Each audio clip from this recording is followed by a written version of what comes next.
আসসালামু আলাইকুম প্রিয় দর্শক, সবাই কেমন আছেন? প্রতিদিনের মতো চলে আসলাম এই মুহূর্তের আজকের গুরুত্বপূর্ণ আবহাওয়ার খবর নিয়ে। আগামীকাল 24শে মার্চ 2025 রোজ সোমবার। আগামী 24 ঘন্টার মধ্যে দেশের কয়েকটি অঞ্চল জুড়ে কিছুটা বিক্ষিপ্ত বজ্রবৃষ্টির সতর্কতা রয়েছে। বাকি দেশের বিভিন্ন অঞ্চল জুড়ে আবারও শুরু হয়ে যাবে তীব্র ভ্যাপসা গরম। তো কোন কোন অঞ্চলগুলোতে ঝড় বৃষ্টির সতর্কতা রয়েছে এবং কোন কোন অঞ্চলগুলোতে আবারও তীব্র গরমের দাপট বৃদ্ধি পেতে পারে, এ বিষয়ে সবশেষ ইউরোপিয়ান আবহাওয়ার পূর্বাভাস মডেল রাডার এবং বাংলাদেশ আবহাওয়া অধিদপ্তর এছাড়াও বেসরকারি আবহাওয়া সংস্থাগুলো থেকে কী আপডেট পাওয়া গেল জানিয়ে দেব। সম্পূর্ণ বিস্তারিত ভিডিওটি না টেনে শেষ পর্যন্ত দেখার অনুরোধ রইল। কে কোন জেলা থেকে দেখছেন কমেন্ট বক্সে জানাবেন। প্রতিনিয়ত আবহাওয়ার খবর পেতে আমাদের ইউটিউব চ্যানেলটিকে সাবস্ক্রাইব করে রাখতে ভুলবেন না।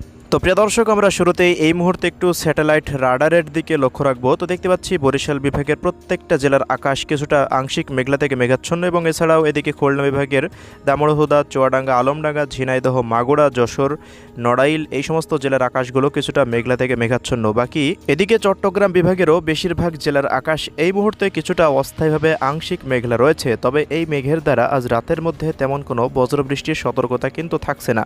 তো শুধুমাত্র আকাশ কিছুটা আজকে মেঘলা থেকে মেঘাচ্ছন্ন হয়ে থাকবে।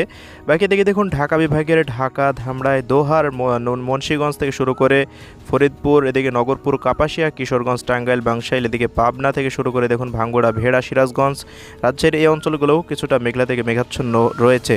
এছাড়া এদিকে রংপুর বিভাগের প্রত্যেকটা জেলার আকাশ পুরোপুরি পরিষ্কার হয়ে গিয়েছে। কয়েকটি জেলায় আকাশ কিছুটা মেঘলা রয়েছে, এর জেরে কিছুটা বৃষ্টিপাত হওয়ার সম্ভাবনা উঠে আসতে পারে, আমরা সেই আপডেটে আসছি।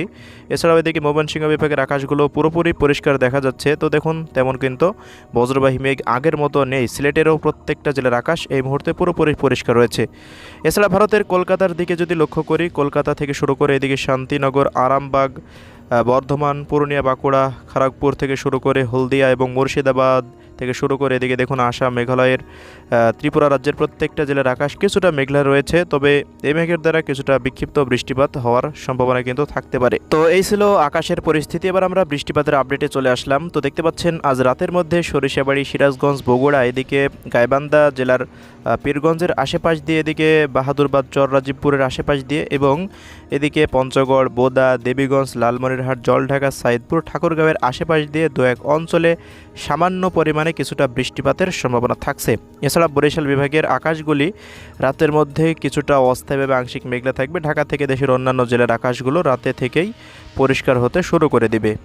এছাড়া আগামীকালের আপডেটে যদি আমরা চলে যাই, তো আগামীকাল থেকেই দেখতে পাচ্ছেন আবহাওয়া পুরোপুরি পরিষ্কার হয়ে যাচ্ছে। সারা দেশের আকাশ, প্রত্যেকটা জেলার আকাশ পুরোপুরি পরিষ্কার থাকার সম্ভাবনা রয়েছে। তেমন কিন্তু মেঘের আর কোনো আনাগোনা থাকবে না। কলকাতার দু এক অঞ্চলে কিছুটা মেঘ থাকতে পারে। তো এই ছিল 24 তারিখের আবহাওয়া পরিস্থিতি। 24 তারিখ সোমবার সারা দেশের আকাশ পুরোপুরি পরিষ্কার থাকবে এবং 25 তারিখ থেকে তীব্র রোদের দেখা মিলবে।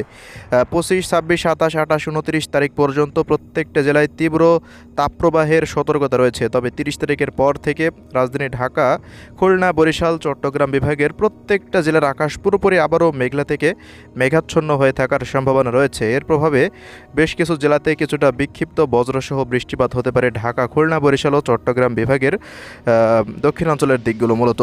তো এই হলো এই মুহূর্তের আপডেট। তো আমরা যদি প্রিয় দর্শকের পরবর্তী দিনে যদি চলে যাই, তো আমরা এই মুহূর্তে পরবর্তী দিন চলে আসলাম 31 তারিখে। তো দেখতে পাচ্ছেন 31 তারিখেও উপকূলীয় অঞ্চলগুলোর প্রত্যেকটা জেলার আকাশ কিন্তু মেঘলা থেকে মেঘাচ্ছন্ন হয়ে থাকার সম্ভাবনা রয়েছে। এছাড়াও দেশের রাজশাহী, রংপুর, ময়মনসিংহ, সিলেট বিভাগের প্রত্যেকটা জেলার আকাশ পুরোপুরি পরিষ্কার থাকবে, এমনটাই পূর্বাভাস। সবশেষ আমরা দেখে নেব আগামীকালে তাপমাত্রা পরিস্থিতি কেমন থাকবে।